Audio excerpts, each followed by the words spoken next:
ಅತ್ಯಾಚಾರ ಪ್ರಕರಣದಲ್ಲಿ ಸಂಕಷ್ಟಕ್ಕೆ ಸಿಕ್ಕಾಕೊಂಡಿದ್ದಾರೆ ಶಾಸಕ ಮುನಿರತ್ನ. ಏಡ್ಸ್ ಟ್ರ್ಯಾಪ್ ವಿಚಾರ ಬಯಲಾಗ್ತಿದ್ದಂತೆ ಜನ ಅಂತೂ ಫುಲ್ ಶಾಕ್ ಆಗಿದ್ದಾರೆ. ಅದರಲ್ಲೂ ಈತನಿಗೆ ವೋಟ್ ಹಾಕದಂತ ಈತನ ಕಾನ್ಸ್ಟಿಟ್ಯೂನ್ಸಿಯ ಜನ ಸಾಕಷ್ಟು ಶಾಕ್ ನಲ್ಲಿದ್ದಾರೆ. ಶಾಸಕನ ಕೃತ್ಯಕ್ಕೆ ಶಾಕ್ ಆಗಿ ಜೆಪಿ ಪಾರ್ಕ್ ನಿವಾಸಿಗಳು ಆಕ್ರೋಶ ವ್ಯಕ್ತಪಡಿಸ್ತಾ ಇದ್ದಾರೆ. ಜೆಪಿ ಪಾರ್ಕ್ ಬಳಿಯ ಗೋಡೌನ್ ನಲ್ಲೇ ಈ ಕೃತ್ಯ ನಡೆದಿತ್ತು. ಅಂದ್ರೆ ಆ ಸಂತ್ರಸ್ತ ಮಹಿಳೆಯನ್ನ ಇವನು ಅತ್ಯಾಚಾರ ಮಾಡಿದ. ನಿನ್ನೆ ಗೋದಾಮ್ನಲ್ಲೂ ಕೂಡ ಪೊಲೀಸರು ಸ್ಥಳ ಮಹಜರನ್ನ ನಡೆಸಿದ್ರು. ಸದ್ಯ ಶಾಸಕನ ಕೃತ್ಯಕ್ಕೆ ಜನ ಶಾಕ್ ಆಗಿ ಜೆಪಿ ಪಾರ್ಕ್ ನಿವಾಸಿಗಳ ಆಕ್ರೋಶವನ್ನ ವ್ಯಕ್ತಪಡಿಸ್ತಾ ಇದ್ದಾರೆ. ಅತ್ಯಾಚಾರ ಪ್ರಕರಣದಲ್ಲಿ ಮುನಿರತ್ನ ಸಂಕಷ್ಟಕ್ಕೆ ಸಿಕ್ಕಾಕೊಂಡಿದ್ದಾರೆ. ಬೇರೆಯವ್ರನ್ನ ಬ್ಲಾಕ್ ಮೇಲ್ ಮಾಡೋದಲ್ಲ, ಬೇರೆಯವ್ರ ಜೀವದ ಜೊತೆ ಚೆಲ್ಲಾಟ ಆಡೋದಲ್ಲ ಈಗ ಇರೋದು. ನನಗೇನು ಗೊತ್ತಿಲ್ಲ, ನಾನು ಬಹಳ ಸತ್ಯ ಹರಿಶ್ಚಂದ್ರ, ನಾನು ಬಹಳ ಸಾಚ, ನಾನು ಫುಲ್ಲು ಕ್ಲೀನು ಅನ್ನೋದಲ್ಲ. ನಾನು ಜಾತಿನಿಂದನೇ ಮಾಡೇ ಇಲ್ಲ ಅಂತ ಹೇಳ್ದಂಗಲ್ಲ ಈ ಪ್ರಕರಣ. ಮುನಿರತ್ನ ಯಾರನ್ನ ಕೃತ್ಯಕ್ಕೆ ಬಳಸ್ಕೊಂಡಿದ್ರು ಅವರೆಲ್ಲರೂ ಕೂಡ ಬಾಯ್ ಬಿಟ್ಟಿದ್ದಾರೆ ಪವರ್ ಟಿವಿಯ ಮುಖಾಂತರ. ಜೆಪಿ ಪಾರ್ಕ್ ಬಳಿಯಿಂದ ನಮ್ಮ ಪ್ರತಿನಿಧಿ ರೂಪೇಶ್ ನೇರ ಸಂಪರ್ಕದಲ್ಲಿ ಜಾಯ್ನ್ ಆಗ್ತಾ ಇದ್ದಾರೆ. ರೂಪೇಶ್, ಪವರ್ ಟಿವಿ ಯಾವಾಗ ಮುನಿರತ್ನನ ಈ ಏಡ್ಸ್ ಟ್ರ್ಯಾಪ್ ವಿಚಾರವನ್ನ ಬಯಲ್ ಮಾಡ್ತೋ ಇಡೀ ರಾಜ್ಯದ ಜನರೇ ಶಾಕ್ ನಲ್ಲಿದ್ರು. ಅದರಲ್ಲೂ ಕೂಡ RR ನಗರ ಕ್ಷೇತ್ರ ಏನ್ ಬರುತ್ತೆ ಆ ಕ್ಷೇತ್ರದ ಜನರು, ಅಂದ್ರೆ ಮುನಿರತ್ನನನ್ನ ಮತ ಹಾಕಿ ಗೆಲ್ಲಿಸಿದಂತ ಜನ ಏನ್ ಮಾಡ್ಬೇಕು, ಹೇಗ್ ರಿಯಾಕ್ಟ್ ಮಾಡ್ಬೇಕು ಅನ್ನೋದು ಗೊತ್ತಾಗದೆ ಕೂಡ ಶಾಕ್ ನಲ್ಲಿದ್ದಾರೆ. ಸದ್ಯ ಅಲ್ಲಿ ಜೆಪಿ ಪಾರ್ಕ್ ಬಳಿ ಹತ್ರ ಈ ಕೃತ್ಯ ಏನ್ ನಡೆದಿತ್ತು ಒಂದು ಗೋದಾಮ್ನಲ್ಲಿ, ಅಲ್ಲಿನ ಜನ ಕೂಡ ಆಕ್ರೋಶ ವ್ಯಕ್ತಪಡಿಸ್ತಾ ಇದ್ದಾರೆ ಅನ್ನುವಂತಹ ಮಾಹಿತಿ ಸಿಗ್ತಾ ಇದೆ. ಸದ್ಯದ ಅಪ್ಡೇಟ್ಸ್ ಏನಿದೆ ರೂಪೇಶ್? ಸಿಂಧೂರ, ಈಗ ಆರನಗರ ಶಾಸಕ ಮುನಿರತ್ನವರ ಈ ಒಂದು ಭಯಾನಕ ಕೃತ್ಯ ಪ್ರಯೋಗಗಳು, ಅದೇ ರೀತಿಯಾಗಿ ಏಡ್ಸ್ ಟ್ರ್ಯಾಪ್ ಸಾಕಷ್ಟು ಸಂಚಲನವನ್ನು ಆರನಗರ ಕ್ಷೇತ್ರದಲ್ಲಿ ಉಂಟು ಮಾಡ್ತಾ ಇದೆ.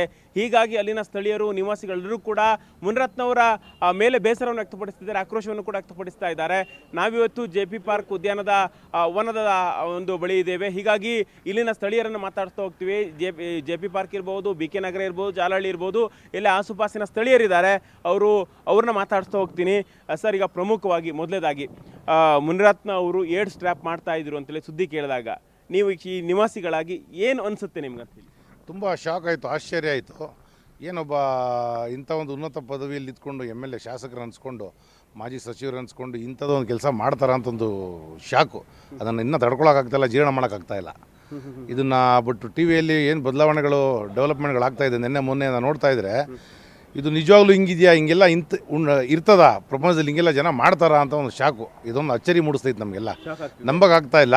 ಅದು ಏನು ಮೈಗಳೆಲ್ಲ ಕೂಲ್ ನಿಲ್ಬಿಡ್ತಾ ಇದೆ, ಅಂಥದ್ದೊಂದು ಶಾಕ್. ಇದು ಜೀರ್ಣ ಮಾಡೋಕ್ಕಾಗ್ತಾ ಇಲ್ಲ, ಕಷ್ಟ ಆಗ್ತಾಯಿದೆ. ಈಗ ಕಾರ್ಯಕರ್ತನ ಬಳಸ್ಕೊಂಡು ಅವ್ರು ಬೇರೆ ಯಾರಿಗೂ ಅಲ್ಲ, ಅವ್ರ ಆಪ್ತರಿಗೆ, ಮೊದಲು ಆಪ್ತರಾಗಿದ್ದವರು ಅವ್ರ ವಿರೋಧಿಗಳು, ರಾಜಕೀಯ ವಿರೋಧಿಗಳಿಗೆ ಏಡ್ಸ್ ಹಂಚೋದು ಕೆಲಸಗಳು, ಅದೇ ರೀತಿಯಾಗಿ ಅವ್ರ ಮೇಲೆ ರೇಪ್ ಕೇಸ್ ದಾಖಲೆ ಬ್ಲ್ಯಾಕ್ ಮೇಲ್ ಮಾಡೋದು, ಇದೆಲ್ಲ ಮಾಡಿದ್ರೆ ಜನ ನಂಬ್ತಾರ ಹಾಗಾದರೆ ಮುಂದೆ? ಸರ್, ಈಗೆಲ್ಲ ಏನು ಟಿ ವಿಯಲ್ಲೆಲ್ಲ ಬದಲಾವಣೆ, ಏನು ಬದಲಾವಣೆಗಳಾಗ್ತಾಯಿದ್ದೋ, ಜನರು ಸಂತ್ರಸ್ತೆಗಳು ಬಂದು ಡೈರೆಕ್ಟಾಗಿ ಹೇಳ್ತಾವ್ರೆ, ಕಂಪ್ಲೇಂಟ್ ಕೊಡ್ತಾವ್ರೆ ಅಂದರೆ ಎಲ್ಲೋ ಹೋಗಿ ಇದೇನು ನಿಜಾನೇ ಇರ್ಬೋದು ಅನ್ನಿಸ್ತದೆ. ಸುಳ್ಳಾದರೆ ಯಾರು ಧೈರ್ಯ ಮಾಡಿ ಸುಳ್ಳು ಹೇಳಲ್ಲ. ಯಾರು ಒಬ್ಬರು ಮೀಡಿಯಾ ಚಾನಲ್ ನಿಮ್ಮ ಚಾನಲ್ದವ್ರೆ ಯಾರು ಸುಳ್ಳು ಹೇಳಿ ಪ್ರಚಾರ ಮಾಡಲ್ಲ.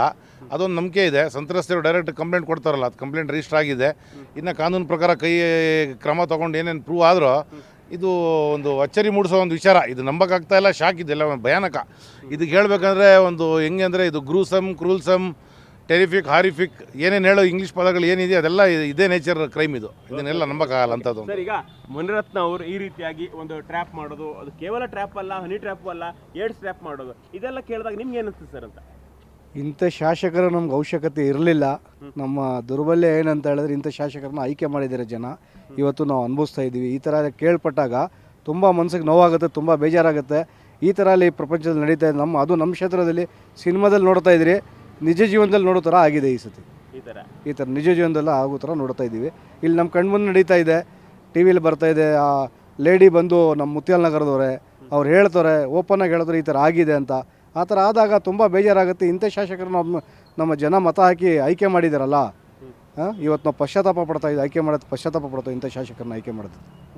ಈಗ ಸರ್, ಮುನಿರತ್ನ ಅವ್ರ ಮೇಲೆ ಜಾತಿ ನಿಂದನೆ ಕೇಸ್ ಇತ್ತು, ಜೀವ ಬೆದರಿಕೆ ಕೇಸ್ ಆಯಿತು, ಈಗ ರೇಪ್ ಕೇಸ್ ಕೂಡ ದಾಖಲಾಗಿದೆ. ನೀವು ಈ ಪ್ರಕರಣವನ್ನು ಹೆಂಗೆ ನೋಡ್ತೀವಿ ಅಂತ? ಸರ್, ಇಂಥ ಪ್ರಕರಣಗಳನ್ನು ಸರ್ಕಾರ ಮತ್ತು ಪೊಲೀಸ್ ಇಲಾಖೆ ಗಂಭೀರವಾಗಿ ಪರಿಗಣಿಸಬೇಕು. ಯಾಕಂತಂದರೆ ಇದರ ಸತ್ಯಾಸತ್ಯತೆ ಏನಂತ ಎಲ್ಲರಿಗೂ ಗೊತ್ತಿದೆ. ಬಿ ಜೆ ಪಿಯವ್ರಿಗೂ ಗೊತ್ತಿದೆ ಅದು ವಾಯ್ಸ್ ನಮ್ಮದಲ್ಲ ಅಂತ ಅವ್ರು ಹೇಳ್ತಾ ಇದ್ರು ಕೂಡ ಮುನಿರತ್ನ ಅವರು. ಬಟ್ ಬಿ ಜೆ ಪಿಯವ್ರಿಗೆ ಗೊತ್ತಿದೆ ಅವ್ರ ವಾಯ್ಸ್ ಅವ್ರದ್ದೇ ಅಂತ. ಬಟ್ ಎಲ್ಲೋ ರಾಜಕೀಯವಾಗಿ ಅದನ್ನು ಮುಚ್ಚಾಕ್ಲಿಕ್ಕೋಸ್ಕರ, ಅವ್ರನ್ನ ಸಮರ್ಥನೆ ಮಾಡ್ಕೊಳ್ಳೋಕ್ಕೋಸ್ಕರ ಸಿ ಟಿ ರವಿ ಅವರು ಇರ್ಬೋದು, ಶೋಭಾ ಕರಂದ್ಲಾಜೆ ಅವರು ಇರ್ಬೋದು, ಅದನ್ನು ಸಮರ್ಥನೆ ಮಾಡ್ತಾ ಇದ್ದಾರೆ. ಅವ್ರು ಯಾವ ರೀತಿ ಸಮರ್ಥನೆ ಮಾಡ್ತಾ ಇದ್ದಾರೆ ಅಂತ ನನಗೆ ಗೊತ್ತಿಲ್ಲ. ಬಟ್ ಏನಕ್ಕೆ ಸಮರ್ಥನೆ ಮಾಡ್ತಾ ಇದ್ದಾರೆ ಅಂತ ಮೋಸ್ಟ್ಲಿ ಅವರೇನಾದರೂ ಈ ಥರ ಏಡ್ಸ್ ಟ್ರ್ಯಾಪಲ್ಲಿ ಸಿಗಾಕೊಂಡಿರಬೇಕು, ಅದಕ್ಕೋಸ್ಕರ ಅವ್ರನ್ನ ಸಮರ್ಥನೆ ಮಾಡ್ತಾ ಇರ್ಬೋದು ಸಿ ಟಿ ರವಿ ಅವರು. ಮೋಸ್ಟ್ಲಿ ಇದರ ಫಲಾನುಭವಿಗಳು ಸಿ ಟಿ ರವಿ ಕೂಡ ಇರ್ಬೋದು. ಈ ಏನು ಅವರು ಫಲಾನುಭವಿಗಳನ್ನ ಯಾರ್ಯಾರನ್ನ ಮಾಡಿದಾರಲ್ವಾ ಅವರ ವಿರೋಧಿಗಳನ್ನು, ಅದರಲ್ಲಿ ಮೋಸ್ಟ್ಲಿ ನನಗನ್ಸುತ್ತೆ ಸಿ ಟಿ ರವಿ ಕೂಡ ಇರ್ಬೋದು ಅನಿಸುತ್ತೆ. ಅದಕ್ಕೆ ಅವ್ರನ್ನ ಇಷ್ಟೊಂದು ಸಮರ್ಥನೆ ಮಾಡ್ತಾ ಇದ್ದಾರೆ. ಒಕ್ಕಲಿಗರ ಹೆಣ್ಮಗಳನ್ನು ಮಂಚಕ್ಕೆ ಕರೆಯೋದಂತಾಗಿರ್ಬೋದು, ಇಂಥ ಮಾತುಗಳನ್ನು ಹೇಳಿದಾಗ ನಾನೇ ಆಗಲಿ ಒಬ್ಬ ಜಾತಿಯ ಒಬ್ಬ ಕಮ್ಯುನಿಟಿ ಬಗ್ಗೆ ಮಾತಾಡಿದಾಗ ಅದೇನೇ ಇರಲಿ, ವೈಯಕ್ತಿಕ ರಾಜಕೀಯ ಬೇರೆ ವಿಚಾರ, ಬಟ್ ಕಮ್ಯುನಿಟಿ ಬಗ್ಗೆ ಮಾತಾಡಿದಾಗ ವಿಚಾರ ಮಾಡಬೇಕು. ಹೌದು, ಇದ್ಲು ನಾವು ಏನು ಸಮರ್ಥನೆ ಮಾಡ್ತಾ ಇದ್ದೀನಿ, ಯಾರನ್ನು ಸಮರ್ಥನೆ ಮಾಡ್ತಾ ಇದ್ದೀನಿ ಅನ್ನೋದನ್ನು ವಿಚಾರ ಮಾಡಿ ಸಮರ್ಥನೆ ಮಾಡಬೇಕು. ಮೋಸ್ಟ್ಲಿ ನನಗನ್ಸುತ್ತೆ ಸಿ ಟಿ ರವಿ ಅವರು ಕೂಡ ಇದರಲ್ಲಿ ಭಾಗಿಯಾಗಿರ್ಬೋದು, ಇದರ ಫಲಾನುಭವಿಗಳು ಇರ್ಬೋದೇನೋ, ಅದಕ್ಕೋಸ್ಕರ ಭಯದಿಂದ ಇದನ್ನು ಮುನಿರತ್ನ ಅವ್ರ ಪರವಾಗಿ ಸಮರ್ಥನೆ ಮಾಡ್ತಾ ಇದ್ದಾರೆ ಅಂತ ಅನಿಸುತ್ತೆ. ಬಟ್ ಇದು ಏಡ್ಸು ಇದೆಲ್ಲ ಮಾಡೋದಿದೆಯಲ್ಲ, ಇದು ಕ್ರಿಮಿನಲ್ ಕೂಡ ಇಂಥರ ಮಾಡೋಕ್ಕೆ ಅವ್ರ ಬ್ಯಾಕ್ಗ್ರೌಂಡೇ ಆ ಥರದ್ದು ಇರೋದು. ಈಗ ಮುನಿರತ್ನ ಅವ್ರ ಬ್ಯಾಕ್ಗ್ರೌಂಡ್ ಏನು ಒಳ್ಳೆ ಬ್ಯಾಕ್ಗ್ರೌಂಡಿಂದ ಬಂದವರಲ್ಲ. ಒಬ್ಬ ಗುತ್ತಿಗೆದಾರನಾಗಿ ಇಡ್ಲಿ ಮಾರೋನಿಂದ ಹಿಡಿದು ಗುತ್ತಿಗೆ ಮಾರೋನಾಗ್ಬಿಟ್ಟು ಇಷ್ಟೊಂದೆಲ್ಲ ಆಸ್ತಿ ಎಲ್ಲ ಮಾಡಿ ಸಾವಿರಾರು ಕೋಟಿ ಈ ಜೆ ಪಿ ಪಾರ್ಕ್ ಮುಂದೆಗಡೆ ಅಲ್ಲಿಂದ ಅಲ್ಲಿ ಏನು ಕಾಂಪೌಂಡ್ ಇದು ಬಿಲ್ಡಿಂಗ್ ಎಲ್ಲ ಕಟ್ಟಿದಾರಲ್ಲ, ಅದೆಲ್ಲ ಮುನಿರತ್ನ ಅವ್ರದ್ದೇ ಆಸ್ತಿ, ಬೇರೆ ಯಾರ್ದು ಅಲ್ಲ, ಸ್ವಂತ ಆಸ್ತಿನೇ ಅವ್ರದ್ದು. ಅವ್ರ ಆಫೀಸ್ ಆಗಲಿರ್ಬೋದು, ಅದು ನೆಟ್ವರ್ಕ್ ಕೇಬಲ್ ಆಫೀಸ್ ಇರ್ಬೋದು, ಎಲ್ಲದೂ ಕೂಡ ಮುನಿರತ್ನ ಅವ್ರ ಆಸ್ತಿನೇ. ಅವರು ಒಬ್ಬ ಗುತ್ತಿಗೆದಾರನ ಇಡ್ಲಿ ಮಾರೋನು ಗುತ್ತಿಗೆದಾರ ಆಗಿಬಿಟ್ಟು ಅದು ಹೆಂಗೆ ಆಸ್ತಿ ಮಾಡ್ತಾನೆ?